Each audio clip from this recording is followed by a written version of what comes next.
You had mentioned earlier that there's belief and interpretation in the fact that Jews are very much atoning for the sins of the past.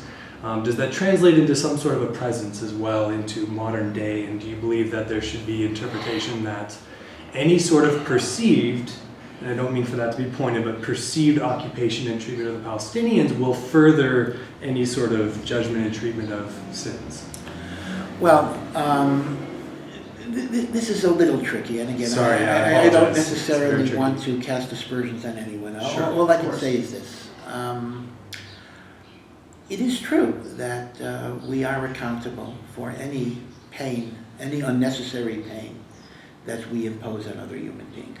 And, God holds us accountable, that we are supposed to be compassionate, kind, recognize the image of God in others.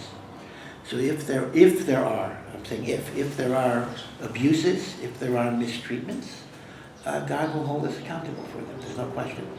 At the same time, I very much agree with Ambassador Haley's in the UN's argument that I think that the world grossly exaggerates whatever excesses Israel is engaged in the sense that my experience, and I've only been in Israel, I've only been living here for 8 years, but my overall sense of what's going on is that although mistakes are made and sometimes excesses do occur, they are by and large not intentional policy. I think that the IDF, the Israeli army, does have a culture of really caring about people and trying to minimize harm and the like.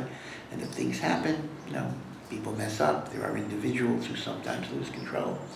And there's an old joke they used to say in the United States that the definition of a conservative is a liberal who is mugged. And by that I mean you kind of have to understand the mentality here, and that is, we for many years, and still, we live under a state of being beleaguered. We live under a state where sometimes we couldn't go on a bus without knowing whether it was going to be blown up.